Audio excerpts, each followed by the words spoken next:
Perú, Chacá, que también señaló, identificó los alimentos estrictos que se encuentran a nivel del ADN, es decir, que las adeninas estrictamente se aparean con las timinas y que las guaninas se aparean con las citocinas, más el aporte de los Infragni, que ya había hecho un fotografiado de una distribución de rayos X tomada sobre el ácido nucleico, que había mostrado una estructura fundamentalmente nicoidal. Entonces, Watson-Crick propone su modelo utilizando piedras mecánicas, donde señala lo que actualmente nosotros conocemos a partir de la estructura dimensional de la doble hélice, ¿no? Es decir, que estas dos cadenas polinucleíticas, que las dos cadenas son antiparalelas, en el centro de la estructura van las bases hidrogenadas y en los exteriores los sectores polifosfatos, ¿no? Diríamos entonces que Watson-Crick en 1993 lo tuvieron un poquito fácil porque ya había alcances que habían dado otros científicos y yo solamente lo consolidaron. Señalamos entonces también que la información genética puede ser transmitida por varios mecanismos. Puede ser transmitida de forma exacta, como por ejemplo cuando vemos en el proceso de recombinación, de replicación, ¿no? Donde se copian cadenas hijas nuevas idénticas a las parentales. También podemos hablar de transmisión de información intercambiada, codificada, como por ejemplo en los procesos de recombinación, un proceso natural que se da entre los dioses que ya hemos estudiado también. También podemos obtener variación entonces de la información genética gracias a las transposiciones. Existen genes y genes en capacidad de transponerse gracias a la participación de enzimas transposasas. Y también la conversión génica, que viene a ser una conversión génica que se puede dar entre secuencias de ADN que son similares. Es un intercambio no equivalente porque lo que vamos a obtener del producto es que una molécula actúa entonces como donadora y la otra como aceptora, es decir, la otra queda como una constitución idéntica a la que está sirviendo de molde. No es que esta semilla se intercambie, sino que esta sirve de molde para que la otra quede igual a la primera. Un mecanismo que normalmente se puede desarrollar también dentro de la recombinación es una manera de reparar daño y también es muy característico cuando se realiza daño de ADN por el mecanismo de rompimiento de las dos hebras.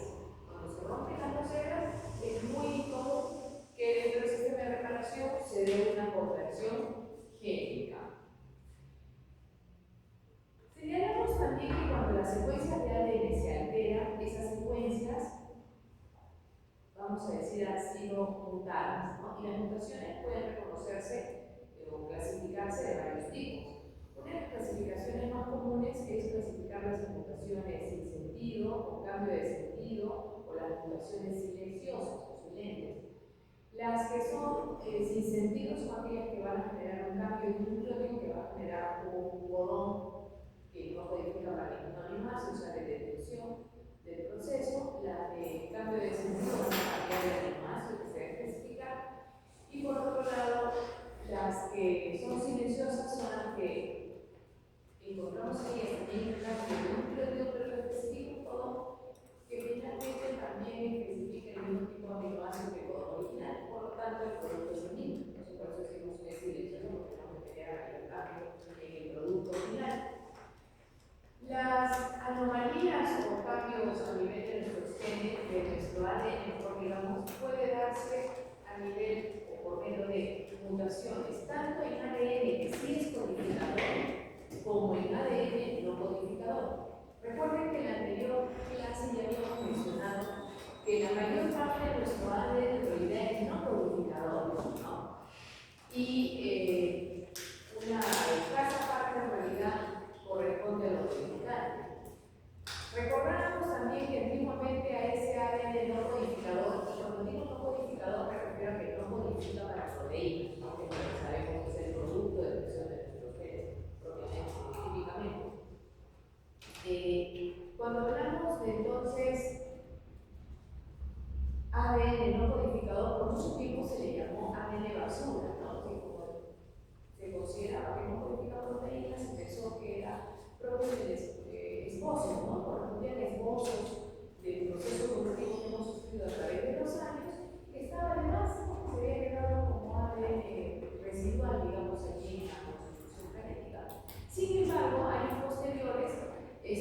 secuencias no codificantes, demostraron su importancia, ¿no? Porque estas secuencias no codificantes son secuencias que pueden actuar como reguladoras, tanto codificando ARN no codificadores, que a su vez estos ARN no codificadores pueden asociarse, unirse a ARN mensajeros que se codifican y regular su expresión, o dos, estas secuencias génicas no codificadoras pueden ser el lugar, el sitio, donde proteínas reguladoras de la expresión génica vienen a unirse y a cumplir su función, ¿no? Entonces, ya no es que se pueda llamar ADN basura, porque estamos viendo que tiene una función importante en la regulación de la expresión génica. Y quizás por eso son bastante amplias estas secuencias. Las mutaciones pueden suceder en células germinales como también en células somáticas. Cuando suceden en células germinales se entiende que de todas maneras va a ser transmitida a la descendencia, o sea, son muy heredables, En cambio, cuando sucede en células somáticas no suelen ser heredables, no pueden haber excepciones. Entonces ahí hablamos de transmisión vertical, si es heredable a la descendencia, o transmisión horizontal solamente cuando es propio de un tejido, ¿no? Y ahí nomás se queda la alteración, no pasa a los hijos.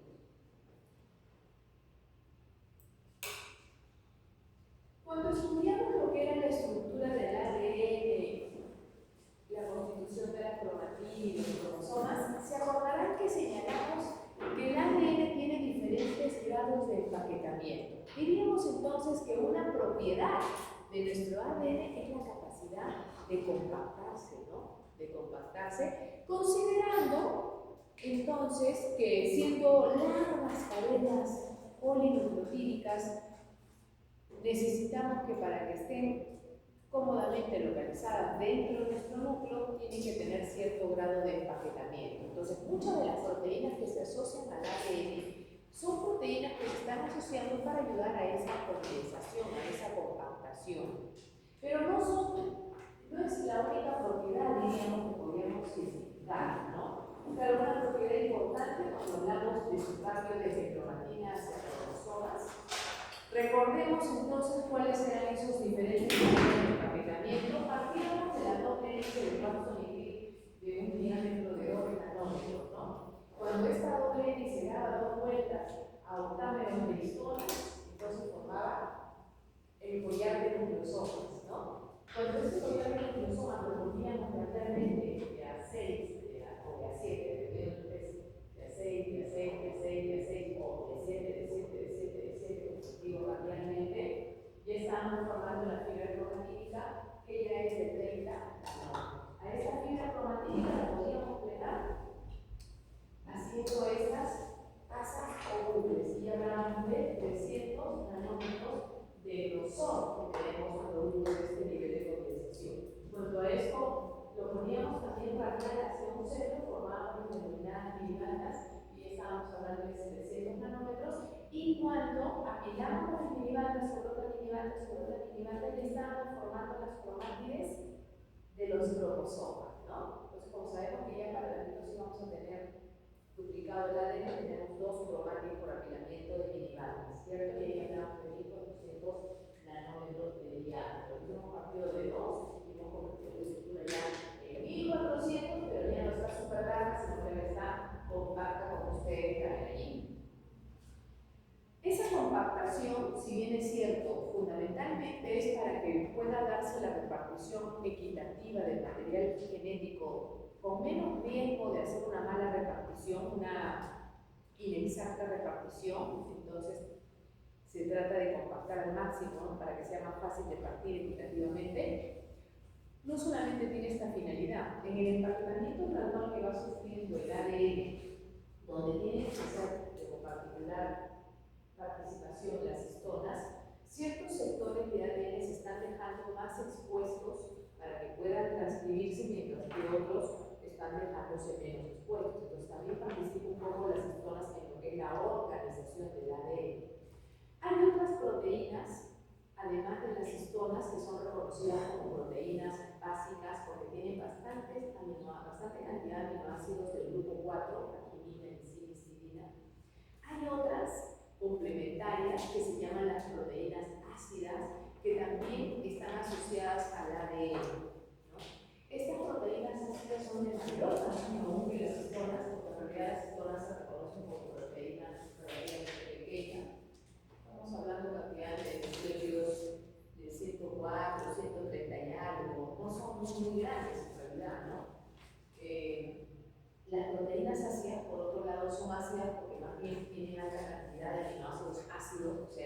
aminoácidos básicos, ácido glutámico, y además son bastante más grandes que las histonas. Y estas se han visto que favorecen el procesamiento del ADN.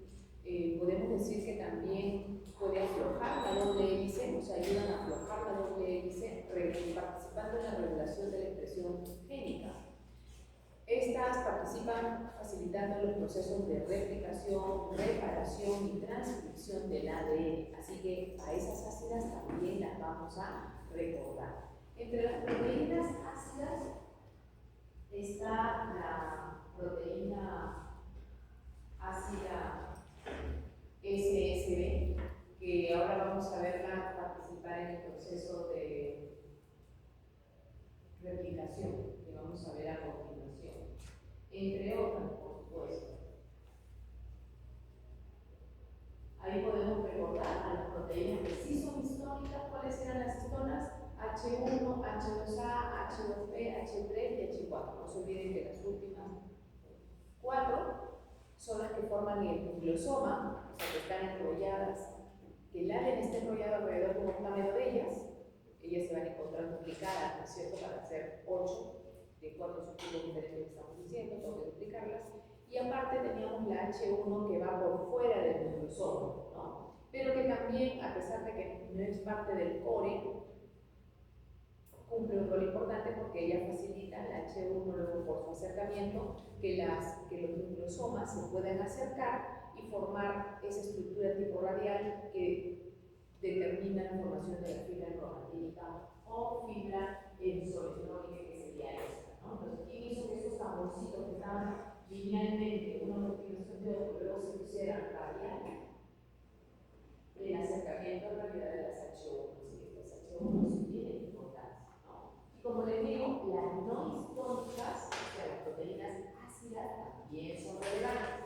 ¿Qué procesos permiten? Justo lo que vamos a estudiar ahora: replicación, reparación y también la transcripción. Son proteínas que son indispensables para estos procesos, así que no las podemos olvidar, a pesar de que las histonas son las más populares, ¿no?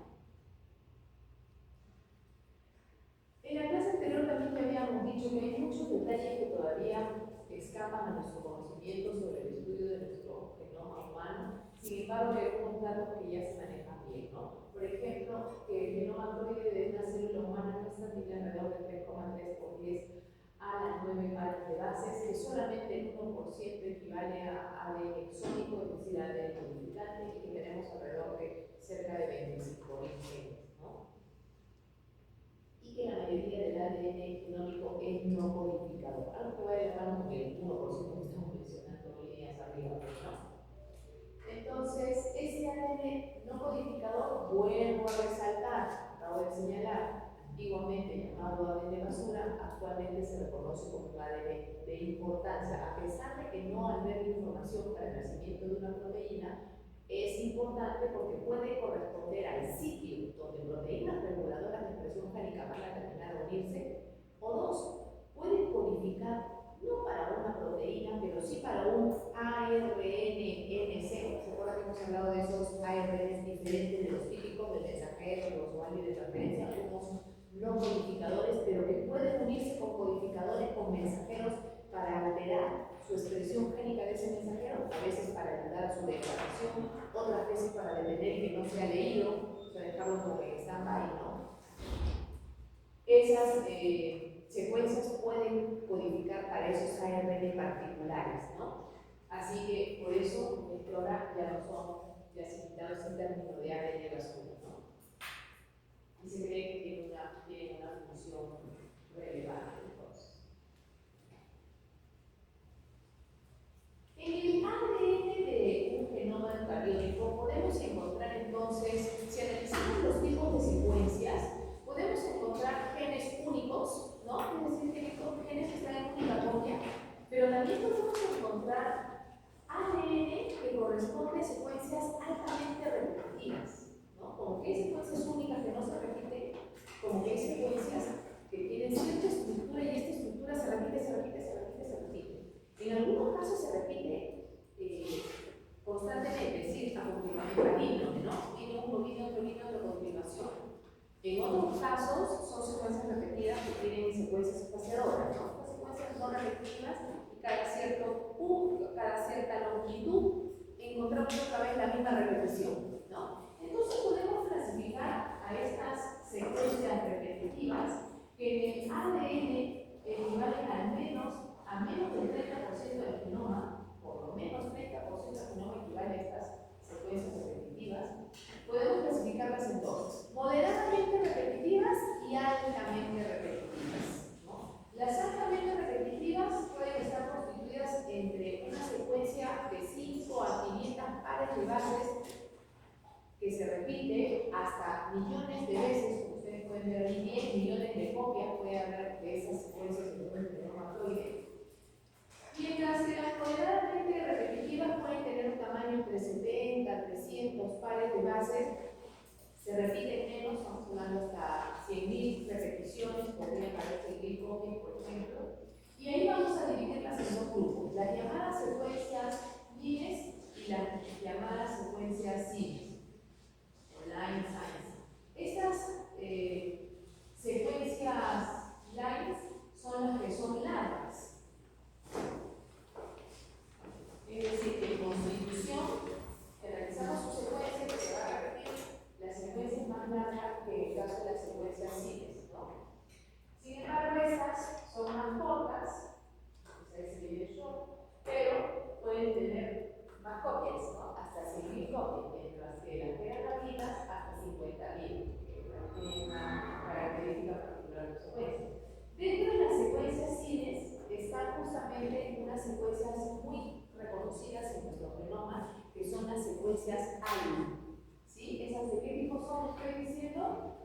Sí. Las secuencias ALI son una de las secuencias más repetitivas que se han encontrado en nuestro genoma. Pueden corresponder al 10% de nuestras secuencias de estas naturalezas. ¿Sí? El 10% de ellas son ALI. O sea, que están constantemente presentes en nuestro genoma, ¿no? Y que se ha visto que regulan la expresión de ciertos genes y que cuando estas se afectan también pueden estar asociadas a cierta aparición de ciertos cánceres, inclusive, ¿no? Participan entonces en la regulación en la codificación de procesos que son fundamentales para el cerebro, como los químicos. También tenemos los microsatélites, que son secuencias repetitivas pero cortas, de 2 a 6 pares de bases. Ustedes ven aquí, que pueden estar repetidas 50 veces, no demasiado tampoco, ¿no? Porque son satélites. En el caso del ADN altamente repetitivo, como ejemplo, tenemos aquí a las secuencias altamente repetitivas que encontramos en los telómeros, o las secuencias altamente repetitivas que encontramos ¿dónde? En los centrómeros, ¿no? Las más comunes son estas, las más reconocidas por ustedes, son estas. Y de las de aquí no olvidarse a las ALI, ¿sí? A las ALI, las secuencias ALI. El material genético puede ser alterado y reordenado, ya hemos dicho sí, efectivamente, ¿no? En la recombinación tenemos un ejemplo de esto, un proceso natural en ese caso, pero también podemos hablar de reordenamiento gracias a lo que son los procesos de transposición que pueden sufrir solo ciertos genes que son transferibles. También el reordenamiento génico que he mencionado nos puede generar material genético diferente. Y la integración cromosómica es otro mecanismo también, por ejemplo, por medio de virus, ¿no? Porque hay virus que al inyectarse, al integrar su genoma al genoma de una bacteria, a la hora que se cinden para infectar a otra, no se cinte solo su ADN, sino que se lleva el ADN flanqueante del punto donde se habían insertado en la primera bacteria. O sea, no salen exactos, sino que se lleva un poquito de genes de la primera bacteria, ¿no? Y cuando se insertan en la segunda están transfiriendo genes, ¿no? Genes de la primera bacteria. Entonces, la integración cromosómica mediante virus, que se caracterizan por tener secuencias de ADN homólogas a los puntos donde van a insertarse y que suelen codificar dentro de sus genes para proteínas con especificidad. Algunas como especificidad de sitio y otras solamente con preferencia de sitio, ¿no? O sea que hay unas que reconocen ciertos ciertas secuencias en el ADN del huésped para en esa secuencia poder hacer su corte e integrarse. Hay otras que no tienen una secuencia estricta, pero sí tienen preferencia por ciertas secuencias, ¿no? Ejemplo de esos virus, los virus oncogénicos, ¿no? Que tienen esta capacidad. Y también el virus del VIH. Y por otro lado tenemos a los genes procesados que son producidos por transposición. ¿Por qué se llaman genes procesados? Porque estos genes son genes que no poseen intrones, que poseen una cola polia y que tampoco poseen promotor. Entonces, estos genes, llamados genes procesados, se han producido en realidad por un proceso de transposición, por un proceso de transcripción inversa, muchos de ellos, ¿no? A partir de un ARN que ya estaba maduro, o sea que ya no tenían los intrones, que ya tenía el capuchón, la cola polia, se hizo una retrotranscripción, o sea, a partir de ARN, de esa lectura, nació un ADN y ese ADN se incluyó, ese pequeño ADN se incluyó. Entonces, viene a ser un gen, pero ya un gen que está procesado, ¿no? ¿Producto de qué? De una transposición. Lo característico para reconocer cuáles son genes procesados será identificar que son genes, repito, que no tienen intrones, que no tienen promotor, porque debería ser un gen común, y que ya poseen segmentos, mejor dicho, que ya poseen segmentos de cola polia, producto de su mensajero maduro que ha sido retrotranscrito, ¿no? La conversión de genes es un proceso que también se utiliza de manera natural en nuestro cuerpo. Por ejemplo, en los linfocitos B, cuando están en su etapa de maduración a nivel de la médula ósea, ellos tienen la capacidad de generar diferentes tipos de anticuerpos justamente gracias a un proceso de reordenamiento génico que pueden hacer sobre los genes que codifican para diferentes secuencias que constituyen las cadenas pesadas y las cadenas ligeras de nuestros anticuerpos, ¿no? Entonces es un proceso que es fundamental y que se da activamente a nivel de nuestros linfocitos.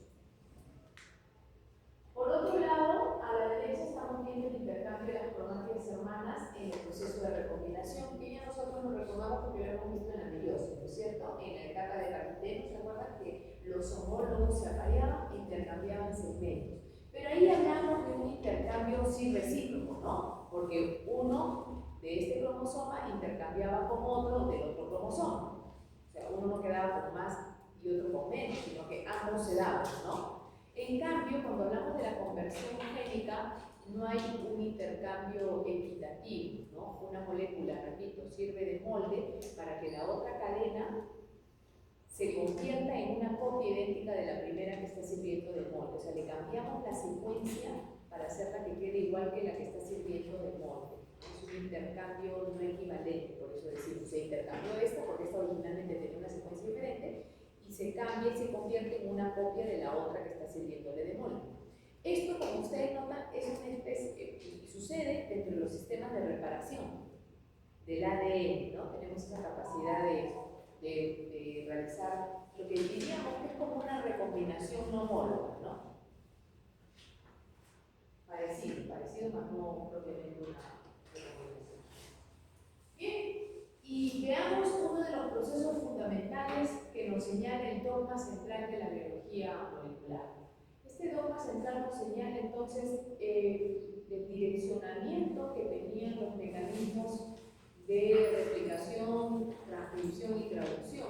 Sin embargo, este dogma fue cambiando en el tiempo cuando se encontró, se hizo el hallazgo de las transcriptasas reversas, ¿no? Normalmente el dogma central nos decía, el ADN va a codificar, va a utilizarse de molde para que se sinteticen ARN y los ARN serán utilizados como molde para que nazcan proteínas, ¿no? El mismo ADN podría ser utilizado como molde para que también nazcan más cadenas de ADN, ¿cierto? Entonces, cuando se encuentra la situación, se encuentra el ejemplo de las transcriptasas reversas como enzimas que permitían cambiar esta orientación que a partir de ARN se puede formar ADN, sucede en los virus, los retrovirus que pertenecen al grupo de los retrovirus, entre los cuales está el VIH. Se tuvo que modificar un poquito cabe la posibilidad entonces de que a partir de ADN se pueda formar ADN. El primer proceso entonces que vamos a ver forma parte del estudio de la biología molecular, es el proceso de replicación. Que ya habíamos dicho que en qué etapa del ciclo celular sucede la replicación.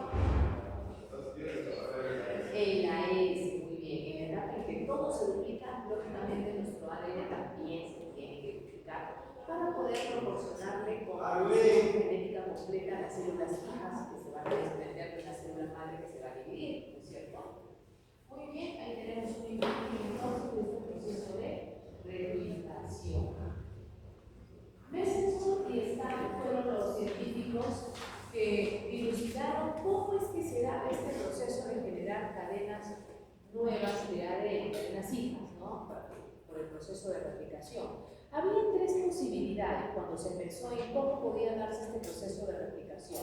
Que sea conservativo, es decir, que si bien es cierto las cadenas originales sirven de molde, estas quedan dentro de la constitución de una de las células hijas y las nuevas completamente en la constitución de otra célula hija, o sea que las viejas se quedan completas para una y la otra se quedó con todo lo nuevo.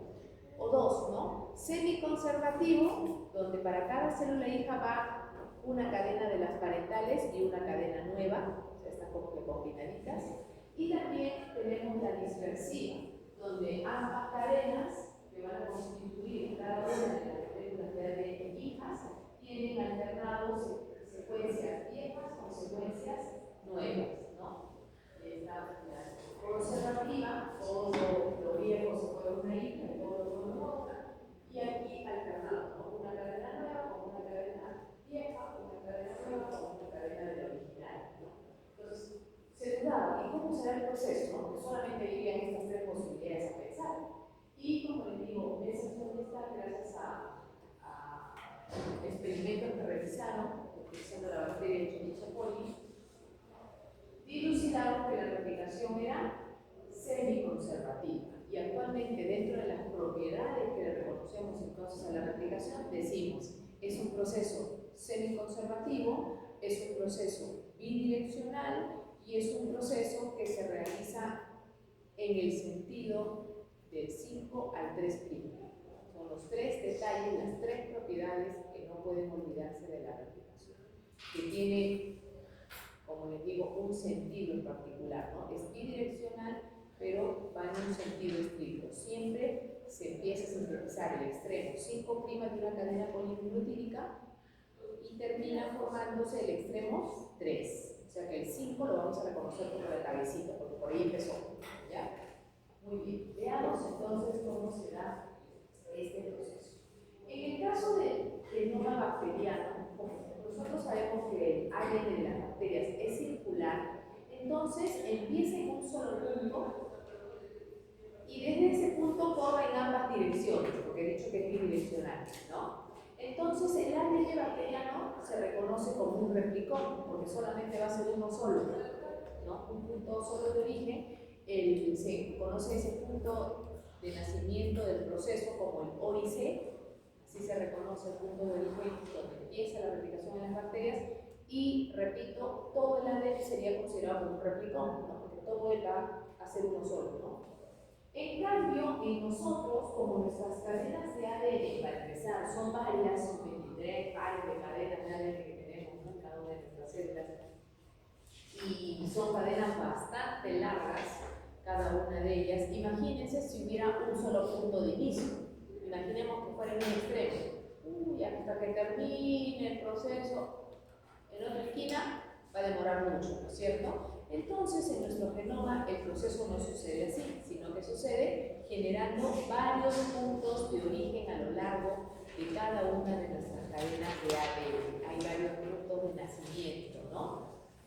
Varios replicones, entonces vamos a decir, como ustedes pueden ver en la parte superior. Está lo de bacterias y aquí está lo nuestro, ¿no? Varios orígenes a lo largo de la longitud de una cadena de ADN, entonces varios replicones, varias zonas que está empezando la replicación, vamos a encontrar en los eucariotas. Como por ejemplo acá se puede observar en la monjita de la fruta, Drosophila melanogaster, que ha sido uno de los organismos eucariotas utilizado basado más en lo que ha sido el estudio de estos procesos de biología molecular, ¿no? Ahí, Drosophila melanogaster fue lo que hicieron la mayoría de los descubrimientos. Mientras que a nivel bacteriano se utilizó a Escherichia coli como la bacteria de análisis, ¿no? Entonces, miren, en un replicón yo tengo entonces un punto de origen. El ADN veo va a necesitar separarse las dos cadenas, por eso se ve como una burbuja. ¿Qué clases han tenido que romperse entonces allí?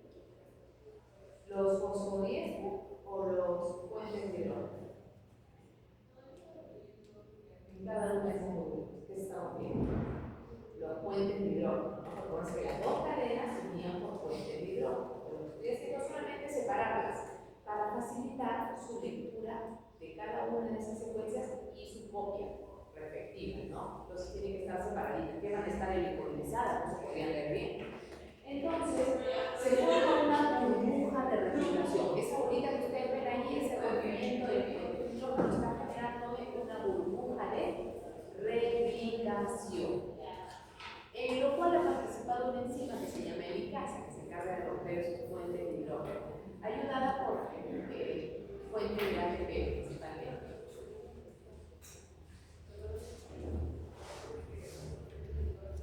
En cada burbuja de replicación, la replicación va a correr en ambas direcciones. Entonces, miren la burbuja, ahí en la pizarra, yo tengo lo que se llama en los dos costados, lo que llamamos horquilla de replicación, ¿no? Porque es como que un pelito se rompe, se abre en dos, ¿no? Miren ahí, lo que sigue la cadena se está abriendo en dos, acá también se abre en dos.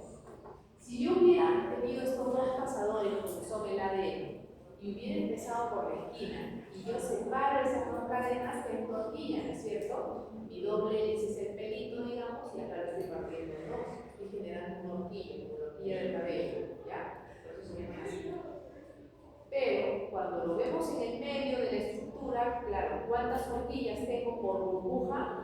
Voy a tener dos, ¿no? Esta va a abrirse para allá, va a ir abriéndose el ADN y se va a ir copiando, y la otra va a ir abriéndose para acá. Por eso les digo que es bidireccional, la replicación corre en ambas direcciones en cada burbuja de replicación. Quiere decir que conforme este replicón se va copiando, se va a encontrar y va avanzando, se va a encontrar con el otro replicón que también iba avanzando, ¿no? Y así se van a ir encontrando los replicones abriéndose paulatinamente entre ellos. Entonces se entiende que es replicón, se entiende que es burbuja de replicación y que se entiende por lo que vienen a ser las horquillas de replicación, ¿cierto? Las horquillas de replicación. Las flechitas en rojo les están recordando entonces que el proceso es bidireccional. Bien. En esta imagen superior izquierda podemos ver la replicación como que empezara en una esquina, ¿no? Como que está empezando en una esquina. Para que podamos entender un poquito mejor el proceso sin complicarnos de que esté corriendo en ambos lados. Primero veámosla en un solo lado. ¿Listo? Entonces, yo tengo dos cadenas de ADN que me están sirviendo de molde, ¿no? Las cadenas que están en azul intenso, no en azulino, sino las que están viendo que por dentro se están formando son las cadenas nuevas. Hay que señalar que las cadenas nuevas que se están formando por un proceso de complementariedad. Entonces, el proceso de replicación es un proceso que se da por complementariedad y se tiene que dar específicamente ese nacimiento de las nuevas cadenitas polinucleotídicas en el sentido que primero se forma el extremo, ¿qué extremo dijimos? 5 y al final se forma el extremo 3. Siempre tiene que darse así. Pero vamos a tener un problema, ¿no es cierto? Porque si las cadenas hijas, mejor dicho, no las cadenas hijas, las moléculas hijas de ADN, quiere decir, me refiero a esta, ¿no? A esta y la otra, una vez que esto termine y se separe, ¿no? También tienen que ser complementarias, como fue la madre complementaria, ¿cierto? Y antiparalela. Tienen que ser antiparalelas, igual como la original era antiparalela, ¿no es cierto? Nosotros en el ADN original sabíamos que teníamos el extremo 5' por acá y por acá el 3. Y que la otra y la otra tenía y por abajo tenía el 5, o sea, estaban una invertida con respecto a la otra, ¿cierto? Estas nuevas cadenas de ADN que se están formando también tienen que ser antiparalelas. Y entonces allí se genera el problema, ¿no? ¿Cómo hago para que las dos cadenas terminen siendo antiparalelas, pero se sinteticen ambas en el sentido de 5 al 3? ¿No?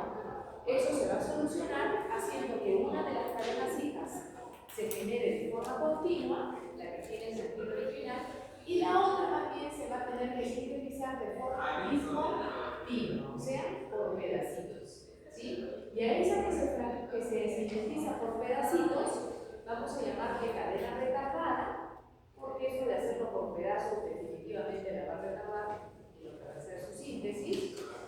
Y esos fragmentos los vamos a llamar fragmentos de Okazaki. ¿Listo? Muy bien.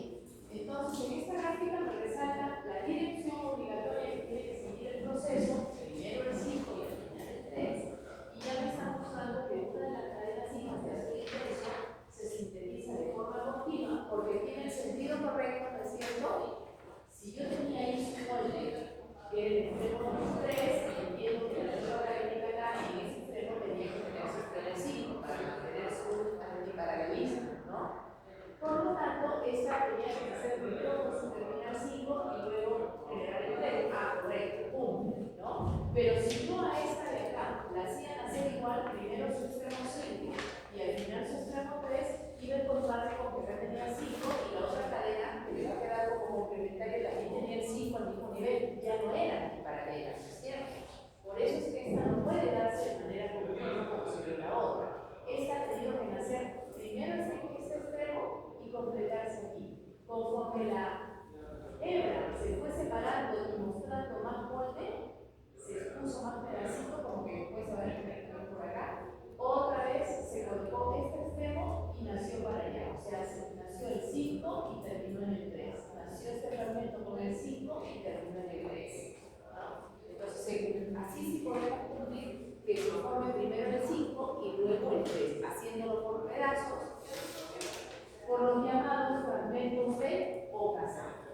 Eso sería entendible entonces, ¿no? Que se siga viendo la doble hélice mientras se va copiando la cadena hija, ¿no? Y luego que se va a llegar a terminar de separar, y yo la voy a tener que totalmente separadas a las dos cadenas hijas, cada uno conteniendo una cadena de la original, de la parental, digamos, igual que la otra, de la cadena subida.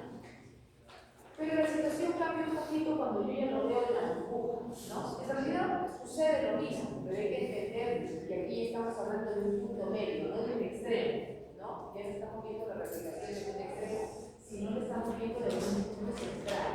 Entonces, si este es el punto de origen donde empieza a abrirse el ADN y a formarse la burbuja para facilitar, se rompieron los puentes de hidrógeno, ¿no? Para facilitar que vengan las enzimas polimerasas y empiecen a permitir la síntesis. Entonces, aquí yo vengo que si este era el extremo 5, el núcleo va así, ¿no? De 5 a 3, de 5 a 3, de 5 a 3, de 5 a 3, de 5 a 3. Por lo tanto, este segmento tiene que nacer con el extremo 5, ¿no? Esta cadena que va a correr para allá, con el extremo 5 para este lado otra vez. 5, 3, 5, 3, 5, 3, por lo tanto, es una cadena que va a ser libre, ¿no? Porque va en el sentido correcto, de 5 al 3. Muy bien, que no va a tener problema. La otra entiendo que va a tener que nacer por fragmentos. Entonces, del 5 al 3, del 5 al 3, se va viendo esto, me va dejando más molde para verlo por complementariedad.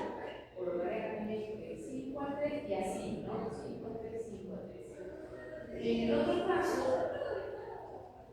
para esta otra horquilla, si yo tengo acá en 3, entiendo que iba acá en 5 al 3, 5 al 3, 5 al 3, 5 al 3, 5, acá tengo que tener el extremo 3. Y no puedo hacer más el de 3 a 5, del 3 a 5, así que para mí tiene que ser por fragmentos a 3. Del 5 al 3, del 5 al 3, del 5 al 3. Esta, también, acá termina, entiendo yo por acá con el 3. Casi tengo el 5, así que esa será la continua. Entonces, miren el detalle de que acá tengo las continuas y acá tengo la misma y conforme esto se vaya viendo más, por acá que se encuentra con otra burbuja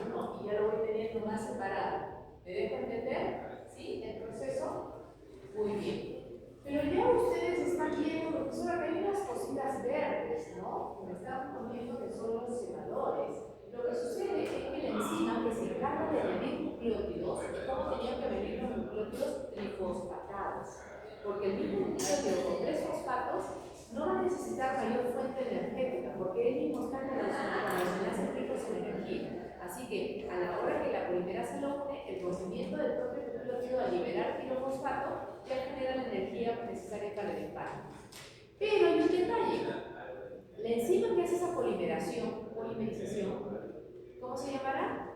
ADN polimerasa, ¿cierto? Tiene un requisito. Ella no puede poner el primer nucleótido en el aire. Digamos, aquí. El primero, ¿dónde lo colocaría? ¿No? Ya habíamos dicho en el ciclo anterior que qué ganchito necesitábamos para colocar los siguientes nucleótidos.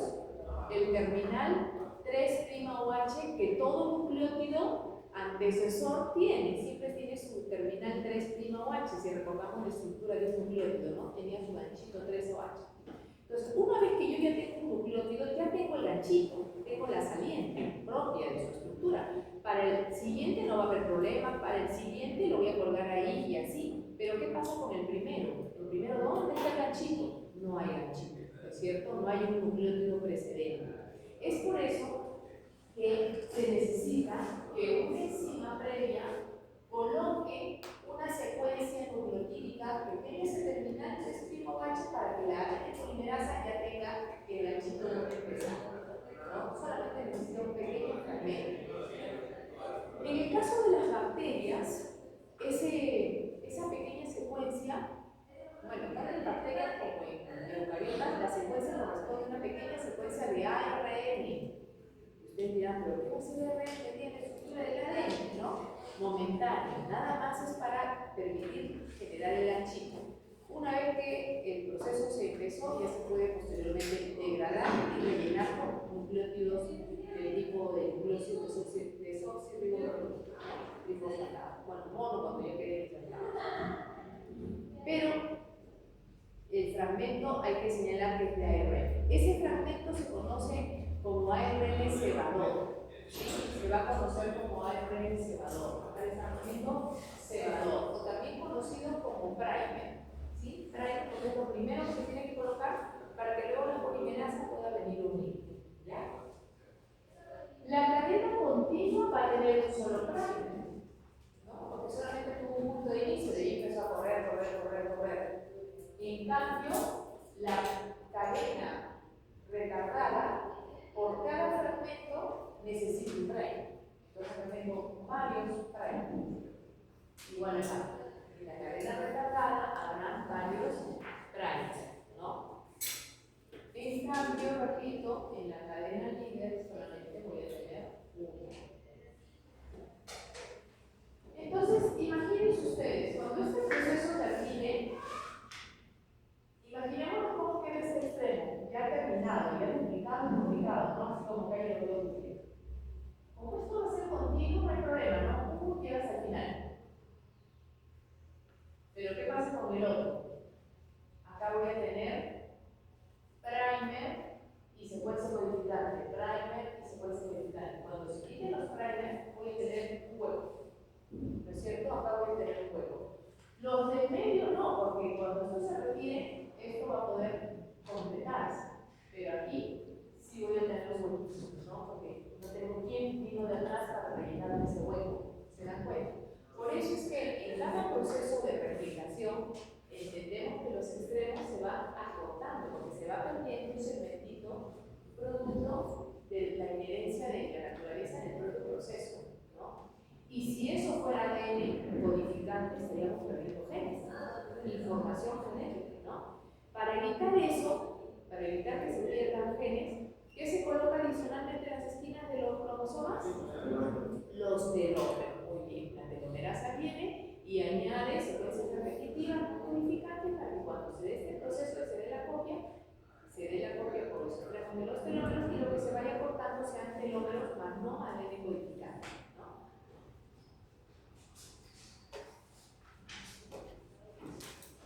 Una de las nuevas cadenas entonces se forma de manera continua y la otra de manera discontinua. ¿Cómo llamamos a la que se forma de manera continua? Líder. Y la otra, recargada o retrasada. Así la pueden encontrar con las dos denominaciones. Ahí la ya vemos a las dos, ¿no? Los fragmentos retrasados.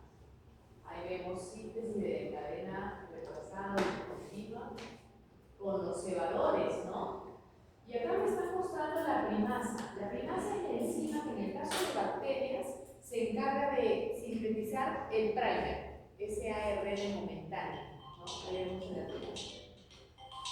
A la primasa que está sintetizando al primer, a los varios primers, ¿no? En la cadena retardada. Y luego vemos que, por ejemplo, el cebador del medio se elimina, ¿no es cierto? Eliminación del cebador y se rellena acá. Se elimina ese cebador y luego se rellena, ¿no? La polimerasa 1 suele eliminar al cebador, la 1, bien, y el gráfico lo está mostrando. La 3 es la más activa en capacidad polimerizante. O sea, la mayor parte de la polimerización del ADN en bacterias va a ser la tipo 3. La tipo 1 es la característica de eliminar al cebador y rellenar. O sea, ya teniendo el ganchito de este sector, al quitar y dejarlo acá, utiliza este ganchito y coloca los nutrientes correspondientes de acuerdo al molde, que en este caso sería la otra cadena. Pero como les digo, acá tengo el problema de ese esquina, ¿no? Entonces, siempre cuando después se elimine ese cebador, ya no va a haber quien me lo rellene. Y posteriormente, para terminar de el nuevo segmento rellenado, se necesita la ligasa. La ADN polimerasa 2, más bien, es más activa en lo que es reparación. En el caso de bacterias, este es el ejemplo de bacterias, tenemos una primasa, que es la específica que se encarga de utilizar el primer, la polimerasa 3, que es la que hace el grueso de la síntesis, la polimerasa 2, que más bien participa en reparación, y la polimerasa 1 que elimina al primer y rellena los huecos, ¿no? Y la 3 la que realizaba el peso. Características entonces de la replicación. Ya dijimos, es semiconservativa, quiere decir que las células formadas nacerán conservando una de las cadenas originales, ¿no? La síntesis se hará de manera complementaria, es decir, la cadena molde, por complementariedad, será leída por la polimerasa y se colocará respectivamente en la base complementaria. Es decir, que si acá tenía citosina, la nueva cadena va a tener este nivel guanina, ¿no? Si acá tenía oxitocina, segunda nucleótido, otro con guanina. Si acá tenía esta cadena que está sirviendo de molde líquida, acá tiene que colocar una adenina, complementariedad de bases, ¿no? Sirviendo como molde esta original, ¿no? Igual de acá. Entonces necesita el proceso que haya un ADN molde, ¿no? No de la nada van a empezar a imaginarse como el túnel, ¿no? Hay un molde. Una cadena será llamada cadena conductor o líder y la otra se generará de manera retardada y por lo tanto será llamada cadena retardada, formándose por fragmentos que se llaman fragmentos de Okazaki. Necesitamos que haya para el proceso de replicación una separación de las dos cadenas, una desorganización de las dos leyes en esos sectores. Así que ese desenrollamiento local que genera las horquillas de replicación implica los rompimientos de puentes de hidrógeno por las enzimas que ya les mencioné, que son las semitasas. En el caso de los eucariotas ya hemos dicho, cada cromosoma posee múltiples orígenes porque las cadenas son muy largas. En cambio, en el genoma bacteriano, como es circular, un solo origen, el origen.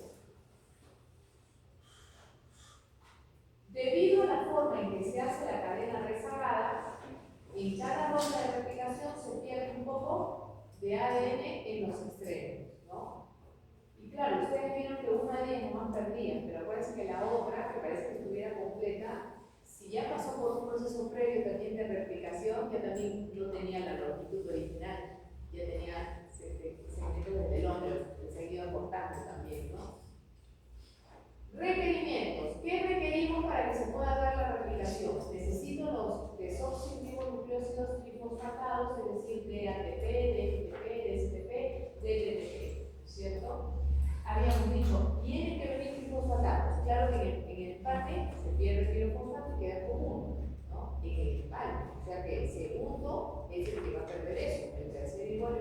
del primero no. Pero generalmente no vemos trifosfatado al final del proceso porque en la maduración de los ácidos ibéricos se corta, ¿no?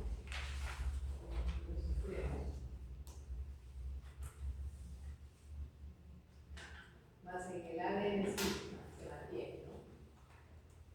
Necesitamos enzimas que desenreden la doble hélice localmente para que se pueda replicar, o sea, enzimas que rompan los puentes de hidrógeno. ¿Qué enzima eran esas? Las helicasas. Pero ese ADN que ha sido separado, como sigue manteniendo bases complementarias y es una fuerza, podría volverse a reunir al toque, ¿no? ¿Qué cosa evita que se vuelva a reunir? Unas proteínas que se van a unir allí, que son las proteínas SSB. ¿Ya? Entonces, ellas evitan que una vez que la helicasa actuó, el ADN vuelva otra vez a unirse, ¿no? Porque, como digo, es una fuerza natural que por la complementariedad se vuelva a reunir. Necesitamos también enzimas que eliminen los superenrollamientos. ¿A qué me refiero con superenrollamiento? Pues imaginémonos que el ADN es una doble hélice, imaginémonos que tenemos como dos pasadores, ¿no? Y a los dos pasadores los hemos torcido para que sea una doble hélice, ¿sí? Ya tengo la doble hélice. ¿Qué pasa si yo agarro un punto medio y lo hago? ¿Qué va a pasar con estos costados? Que están así, todo esto está así, ¿bien? Yo lo torcí. ¿Sí? Está torcido, varias vueltas de él. Y ahora agarro un punto medio y hago. ¿Qué va a pasar con esos costados? Ustedes lo han visto alguna vez. Se doblan y se superenredan, ¿no? Por la presión que yo hago al abrir, esto se superenreda. Entonces, este proceso de igual manera, cuando se rompe, es un proceso físico que va a generar superenrollamiento en los extremos.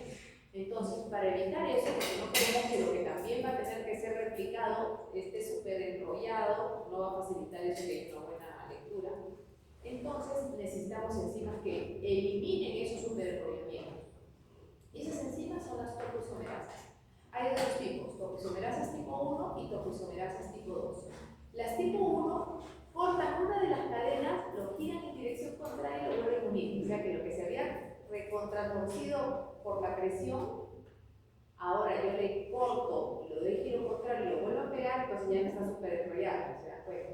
Mientras que la topoisomerasa 2 corta la copa dentro, también, le da el giro contrario y la vuelve a pegar. La girasa de Escherichia coli es una topoisomerasa tipo 2, por si acaso, pero a veces solamente se menciona girasa, ¿no? Pero hay que entender que es una topoisomerasa tipo 2. Enzimas que generen un cebador. En el caso de las bacterias ya les mencioné que es la primasa, ¿no? Que es la primasa. Necesitamos enzima polimerizante, la que va a realizar el grueso del trabajo de añadir nucleótido tras nucleótido siguiendo el patrón, el molde. ¿Cómo se llama esa enzima? ADN polimerasa, ¿no es cierto? Que como les digo, en procariotas hay la 1, 2, 3, en nosotros, en eucariotas hay también varios tipos, pero se denominan diferente: alfa, beta, gamma, delta, epsilon. Necesitaremos luego enzimas que eliminen al cebador, que solamente me proporcionó el ganchito momentáneo para que la polimerasa empiece. Y en el caso de las bacterias será la polimerasa tipo 1 la que se encargue de eliminar, ¿no? En cambio, en nosotros, la que va a eliminar es una RNasa tipo H1 y la alfa será la que sintetiza el cebador. No tenemos primasa nosotros, es la misma alfa la que sintetiza el cebador. Y finalmente, para unir los fragmentos, en el caso de la cadena retardada, necesitamos a la ADN ligasa, ¿no? Que utiliza también energía de la ATP. Y ahí tenemos entonces a todas las enzimas y proteína SSB, que no es enzima, pero igual es un participante necesario del proceso para que la doble hélice no se vuelva a reunir. Aquí están todas las moléculas que acabo de enzimáticas, la mayoría que acabo de señalar. Y ahí a la derecha las podemos ver actuando, ¿no? Entonces la polimerasa, ¿qué tiene que tener? Tiene que tener actividad polimerásica en el sentido, ¿qué sentido dijimos que era su sentido? Del 5 al 3, ¿no es cierto? Pero vamos a ver que varias polimerasas también tienen una actividad aparte de polimerasa, que sería lo propio que tiene que tener de todas maneras, también pueden tener actividad exonucleásica. ¿Qué quiere decir actividad exonucleásica? Que pueden quitar nucleótidos. Ellas pueden hacer la revisión del nucleótido que acaban de colocar y si se equivocaron, retroceden y lo eliminan. O eso se llama actividad exonucleásica 3,5. Estaría hablando en retroceso, ¿no? 3,5, se entiende que es retroceso porque 5 a 3 es lo normal. Pero también hay otras polimerasas que tienen la capacidad exonucleásica en el sentido 5,3. ¿Qué quiere decir? En avance. Quiere decir que la polimerasa estaba colocando y de repente se encontró con un segmento que ya otra polimerasa había añadido en los fragmentos de Okazaki, y si se encuentra con una base que no era la complementaria de la respectiva, también la puede eliminar, ¿no? Pero esa capacidad no la tienen todas, ¿no? La tienen específicas polimerasas. La EXO 3,5, la de reparación de su propio error, digamos, sí, en retroceso sí es más común, pero la actividad exonucleásica del 5 al 3 es más rara.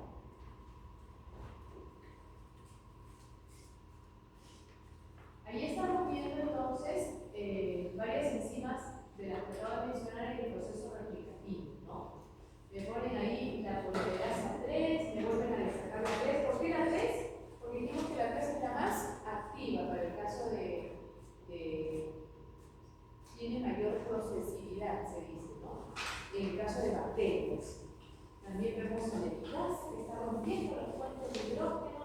Se entiende que la polimerasa para unir nucleótidos tiene que tener la capacidad de formar los enlaces fosfodiésteres, ¿cierto?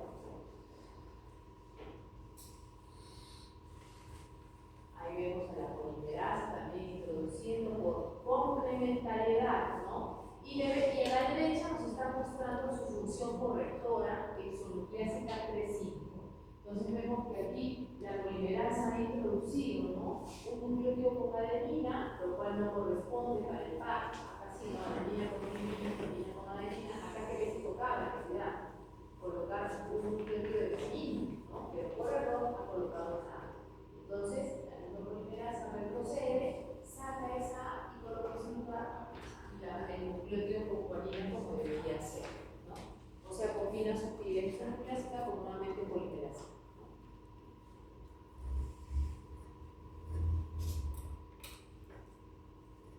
Justamente dentro de las proteínas ácidas se pueden considerar también proteínas que ayudan a estos procesos.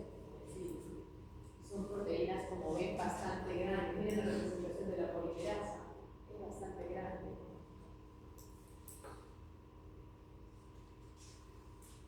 Ahí está entonces el detalle en un cuadrito de los diferentes tipos de polimerasas en bacterias, la tipo 1, la tipo 2, la tipo 3.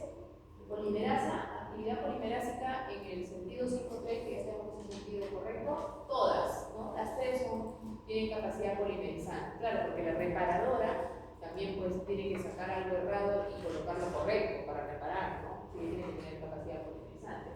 Exonucleásica, o sea, correctora en el sentido 3,5, todas, ¿no? Todas tienen actividades de retroceder y todas hicieron algo mal.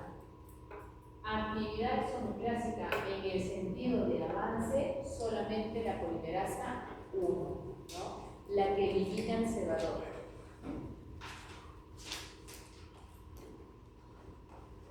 Además, hay que decir. Y acá tenemos en el tallo cuadrito similar para el caso de las polimerasas, pero de eucariotas. Entonces vemos que la alfa es la que comienza la elongación de las dos cadenas. La alfa es la que en realidad en ambas cadenas, la que inicia, ¿sí? La que inicia. Tenemos la ADN polimerasa tipo delta, que sobre todo se encarga de la síntesis de la cadena retardada, o sea, de la cadena formada por fragmentos de Okazaki. También puede participar en la síntesis de la cadena líder, pero tiene más procesividad en lo que es la síntesis de la cadena retardada. Ella sustituye al cebador. Luego tenemos la epsilon, que es la principal en la síntesis de la cadena líder. Tiene también, al igual que la anterior, actividad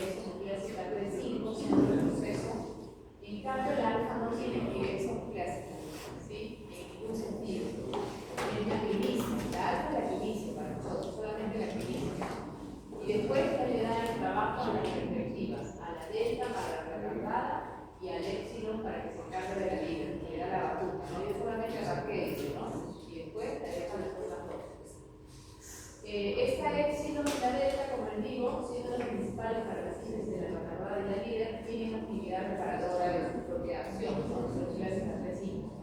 Luego tenemos la polimerasa beta, que básicamente participa en procesos de reparación, sería como equivalente a la 2 de las bacterias. Y luego tenemos la gamma, que es la polimerasa que encontramos a nivel de las mitocondrias. Se encarga de la síntesis del ADN mitocondrial y también tiene actividad isonucleásica reversible.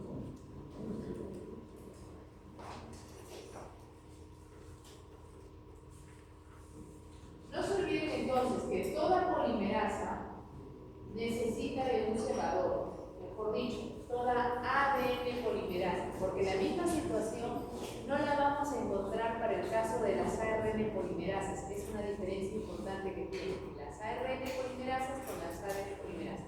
Las ADN, como ya dijimos, sí necesitan un cebador del ganchito, las ARN polimerasas no.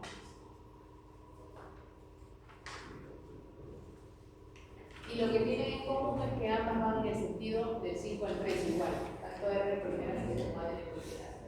Acá estamos viendo la ADN linkasa, que dijimos que si está romper los puentes de hidrógeno, ¿no? Es una proteína relativamente grande, utiliza energía principalmente del ATP, pero también puede utilizar GTP como fuente de energía, aunque más usual es que utilice ATP.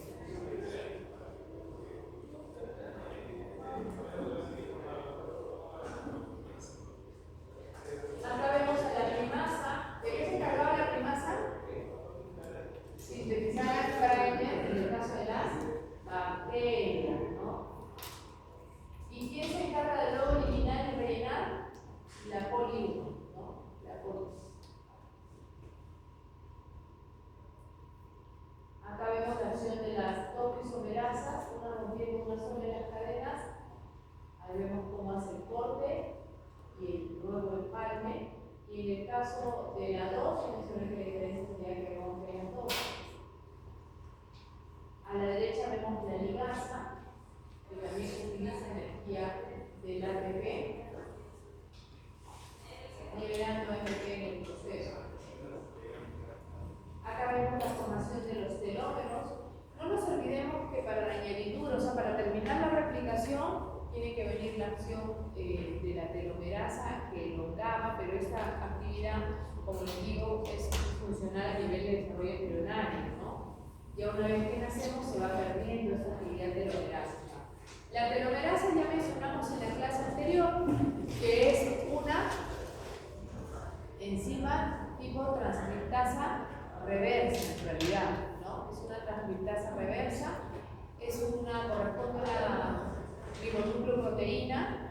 En su constitución tiene ARN, aparte de aminoácidos, tiene una secuencia corta de ARN que le sirve de molde para sintetizar una misma secuencia repetitiva en todos los telómeros, ¿no? Esa secuencia TPA-GG. Acá lo vemos como TTGG en el caso de los eucariotas.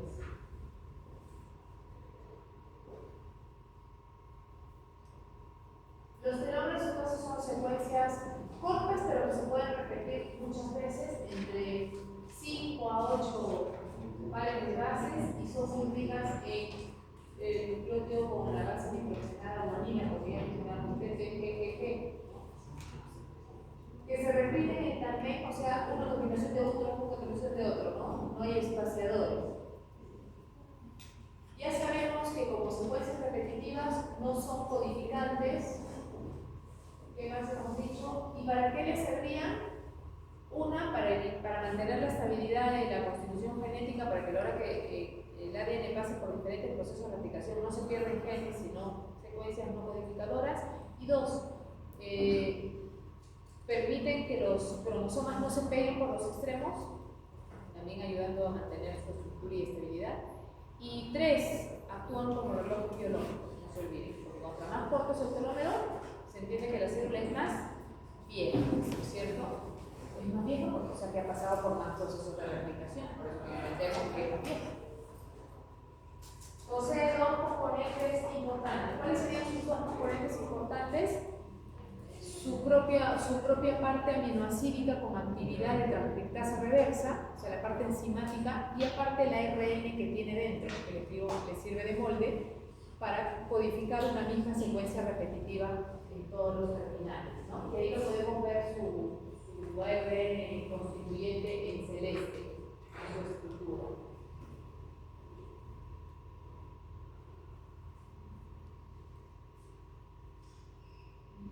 Y eso sería entonces todo la clase de hoy. A continuación, relacionado a este tema, vamos a ver la exposición que corresponde a los daños que puede sufrir el ADN y a los sistemas de reparación que obran aquí. Sus compañeros van a mencionar, me imagino también, que el primer sistema de reparación es la propia actividad de las polimerasas, ¿no? Que tienen la capacidad de isonucleásica. Pero aparte tenemos sistemas más complejos también, ¿sí? Bien, pase adelante, entonces el primer